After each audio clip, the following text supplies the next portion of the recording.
You know, some foods tell a story, but what about the ones we've forgotten?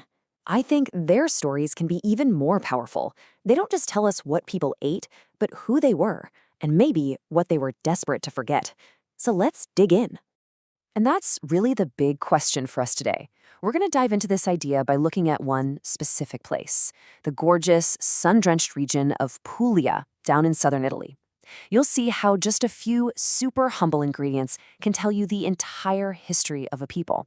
It's wild. Okay, so our first clue is this little guy right here. This is the palooza, or hairy crab. Now, you might see this on a fancy menu today, but for generations, it was just lunch. It's one of three forgotten foods we're going to investigate. And trust me, each one is like a key to a whole lost world of food. And that world, it actually has a name. It's called cucina povera. But don't think of it as just a style of cooking. Oh no, it's a whole philosophy really, born from hardship, and it's the frame for everything we're about to explore. So if you translate it literally, it means peasant cooking or poor kitchen. But that totally misses the point. This was never about bad food. It was about pure genius. It was about taking whatever the land gave you, and whatever, like wild herbs, snails you found yourself, a handful of beans, and using nothing but creativity to turn it into something that was not only filling, but actually delicious. It's a masterclass in resilience. All right, let's open up this pantry of necessity, shall we? We're going to focus on three ingredients that were absolute staples in Puglia for centuries: snails, carob, and yeah, that hairy crab we just met.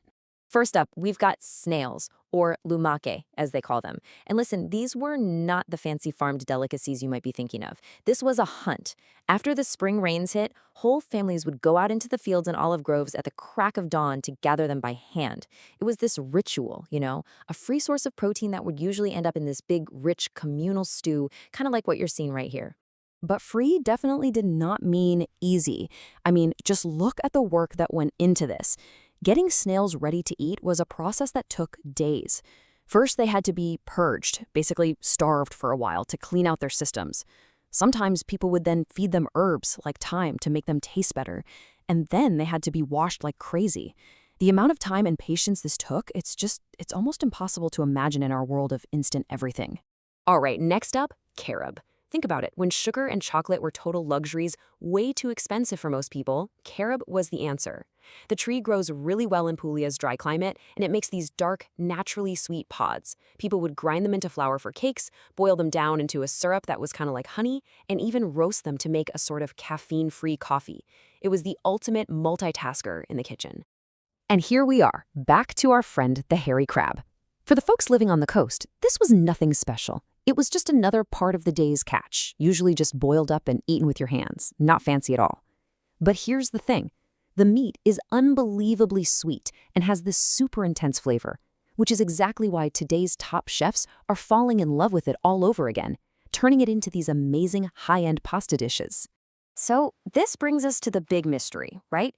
If these foods were so useful, so much a part of the culture, why on earth did they basically vanish from the dinner table? Let's try to unpack what I'm calling the great forgetting. Well, it wasn't just one thing. It was more like a perfect storm of huge social shifts. See, after World War II, Italy's economy just exploded. All of a sudden, there was abundance. You didn't have to eat snails anymore. But even more important was the psychology. These foods became symbols of poverty, of a really tough past that people were desperate to leave behind. And as people moved from the country to the cities, that hands-on knowledge of how to find and prepare these things, it just faded away. And then, convenience food and supermarkets came along and pretty much pushed these old, labor-intensive traditions right off the cliff. And this is the absolute key to the whole thing. The snails didn't suddenly start tasting bad. The carob was just as nutritious as it ever was. No, these foods were abandoned because what they meant changed. They went from being symbols of survival and cleverness to being these painful reminders of being poor. It was all in the mind. To really drive this point home, to see how much meaning matters, let's do a little comparison. We're going to put the Puglian snail side by side with its super famous French cousin, the escargot. We're talking about the same animal, but believe me, they tell two completely different stories. The difference is just staggering. In Puglia, lumache were food you ate because you had to. You found them in the wild, you cooked them up in a big rustic pot for everyone to share, and they carried this stigma of the past. But in France, escargots became the height of luxury. They were carefully farmed, served up in fancy individual portions, and became a proud symbol of French tradition. And honestly, these pictures tell the whole story, don't they? On one side, you have the Puglian lumache, hearty, real, served in a shared bowl. On the other, the French escargots, all elegant, with special little forks and tongs. One is a symbol of survival, the other, a symbol of sophistication. So, what's the difference? It's simple, really.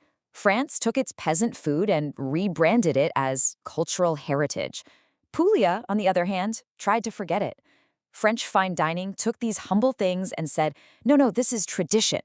But in southern Italy, for a really long time, the urge was just to run as far away as possible from the food of poverty. But wait, this story doesn't end there, because now these forgotten foods are actually making a comeback. And that leads us to this really fascinating, kind of ironic twist we see happening today. This is the great paradox. Today's top chefs and food writers are rediscovering these ingredients precisely because they were poor food. They're being celebrated for being authentic, for being connected to the land, for having these unique flavors. The very things that made them embarrassing symbols of poverty are now what make them gourmet. How wild is that? And that's really what I want you to take away from this. The real value of a food has nothing to do with its price. It's about the stories it holds inside it. Stories of memory, stories of how people adapted, and stories of the incredible resilience it took just to get by. So in the end, things like snails, carob, and hairy crabs, they're so much more than just ingredients. They're cultural artifacts. In every single bite, they carry the history, the identity, and the pure genius of the Peruvian people. They're like a library of a region's soul. And that just leaves me with one last question for you. Think about your own family, your own culture. What were the foods of necessity that your parents or grandparents ate to get by? What stories do those foods tell? And what makes them so rich with meaning for you today?